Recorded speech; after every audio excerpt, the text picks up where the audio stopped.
డిఎడ్‌కి సంబంధించి చాలామందికి చాలా డౌట్స్ ఉన్నాయి గదా! సో, ఈ వీడియోలో నేను చెప్తాను. నేను ఎన్ని వీడియోలు చేసినా మొత్తం చూడరో ఏంటో నాకు అర్థం కాదు.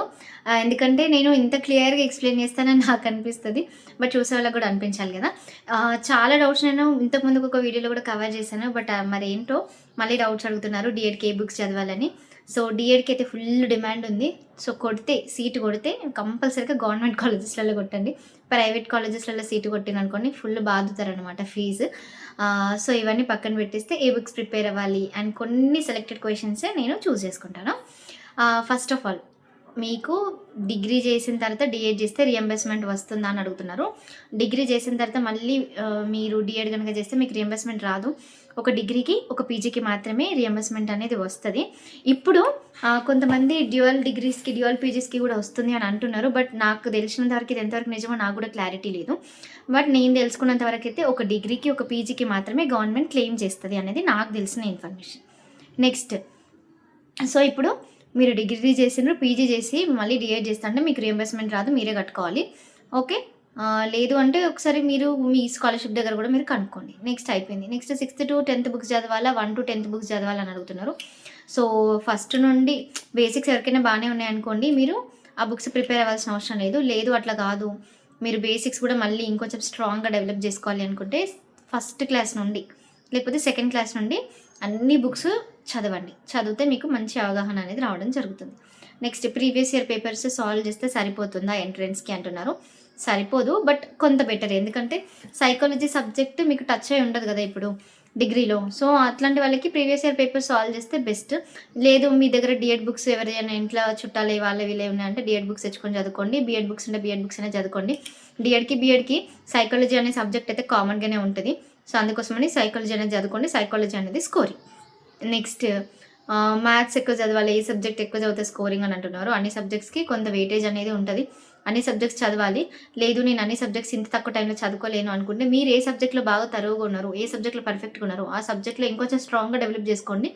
రాని సబ్జెక్ట్‌ని కూడా అటెంప్ట్ చేసేలాగా ఉండాలి. వచ్చిన సబ్జెక్ట్‌ని ఇంకొంచెం ఇంప్రూవ్ చేసుకునేలాగా ఉండాలి. అట్లా ప్రిపేర్ అవ్వండి. సో దట్ మీకు హెల్ప్ అవుతది. నెక్స్ట్ ఇంకొక డౌట్ ఏంటిది అంటే ప్రైవేట్ కాలేజెస్‌లలో ఫీ స్ట్రక్చర్ ఎట్లా ఉంటది అని అడుగుతున్నారు. ప్రైవేట్ కాలేజెస్‌లలోనైతే లాస్ట్ ఇయరే 30,000 అట్లా ఉంది ఒక సెమిస్టర్‌కి. సో, మరి ఈసారి ఒక ఇయర్‌కి ఈసారి ఎట్లుంటదనేది చూడాలి. ఫీ స్ట్రక్చర్ వస్తే తప్ప మనం చెప్పలేము. బట్ మేనేజ్‌మెంట్‌లో చేయాలనుకునేటి వాళ్ళకైతే 1,40,000 సీటు. ఓకే. సో, మేనేజ్‌మెంట్‌లో చేయాలి అనుకునే థాట్ తీసేయండి ఫస్ట్ ఆఫ్ ఆల్. ఇంకొకటి మీకు తెలుసో లేదో మీరు డీఎడ్ చేయాలి అనుకుంటే ఎంత మేనేజ్‌మెంట్‌లో వెళ్ళినా కూడా మీరు కంపల్సరీగా ఎంట్రన్స్ ఎగ్జామినేషన్ అనేది రాయాలి. ఎంట్రన్స్ రాస్తేనే మిమ్మల్ని తీసుకుంటారు. ఇన్‌కేస్ ఎంట్రన్స్ రాయకపోతే మిమ్మల్ని తీసుకోరన్నమాట.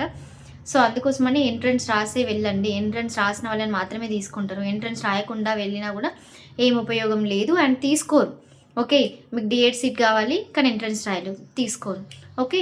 ఇన్‌కేస్ ఎంట్రన్స్ రాసినా మీకు సీట్ రాలేదు, మీరు మేనేజ్మెంట్ కిందనే కన్సిడర్ చేస్తారు. ఎందుకంటే కన్వీనర్ కోటాలో సీట్స్ అయిపోయినాయి అంటే మిగిలిన సీట్స్‌ని ఎట్లా ఇస్తారు? మేనేజ్మెంట్ కిందనే ఇస్తారు కదా! అప్పుడు డబ్బులు పే చేయాల్సి ఉంటది.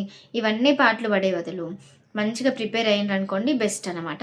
అండ్ ఇప్పుడు మనం 6th-10th చదివినవి కంపల్సరీగా వస్తాయా అంటే ఎగ్జాక్ట్‌గా రాకపోవచ్చు టెక్స్ట్ బుక్‌లో ఉన్నట్టు. బట్ సమ్‌వేర్ కొంచెం తిరకాసు చేసి, తిప్పి అట్లా అడగడం అయితే జరుగుతుంది. అప్పుడు మీరు ఆన్సర్ చేసేటట్టుగా ఉండాలన్నమాట.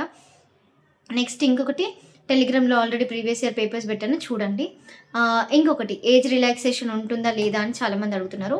సో, ఏ నోటిఫికేషన్‌కైనా కూడా మనకి ఏజ్ రిలాక్సేషన్ అనేది ఉంటది. ఓకే. ఈ కేటగిరీ వాళ్ళకి ఇంత, హయ్యర్ ఏజ్ లిమిట్ ఇంత అని.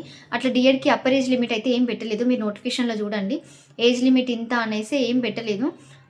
కాకపోతే ఒకటి ఏంటి అంటే మీరు ఇంటర్మీడియేట్‌లో తెలుగు అనేది కంపల్సరీగా ఫస్ట్ లాంగ్వేజ్ అన్నా, సెకండ్ లాంగ్వేజ్ అన్నా చేసి ఉండాలి అనేది పెట్టిండ్రనమాట. ఓకే. సో, అదొకటి చూసుకోండి. ఫస్ట్ లాంగ్వేజ్, సెకండ్ లాంగ్వేజ్ మీకు తెలుగులో ఇంటర్మీడియేట్‌లో ఉందా లేదా అనేది చూసుకోవాలి. చాలామందికి ఇంటర్‌లో సాంస్క్రిట్ ఉంటదన్నమాట. సో, సాంస్క్రిట్ ఉన్న వాళ్ళు నాట్ ఎలిజిబుల్. సో, అందుకోసమని మీకు తెలుగు ఉందా లేదా అనేది కూడా చూసుకోండి. అండ్ డిప్లొమా చేసే స్టూడెంట్స్ కూడా మీరు డీఎడ్‌కి అప్లికేషన్ చేసుకోవచ్చు. ఓకే. సో, ఇవి నేను కవర్ చేసిన డౌట్స్. ఇంకేమైనా మిస్ అయితే డెఫినెట్లీ ఛానల్ కింద కమెంట్ చేయండి. నేను రిప్లై ఇస్తాను. ఈ వీడియో కంప్లీట్‌గా చూడండి. ఓకేనా? Thank you.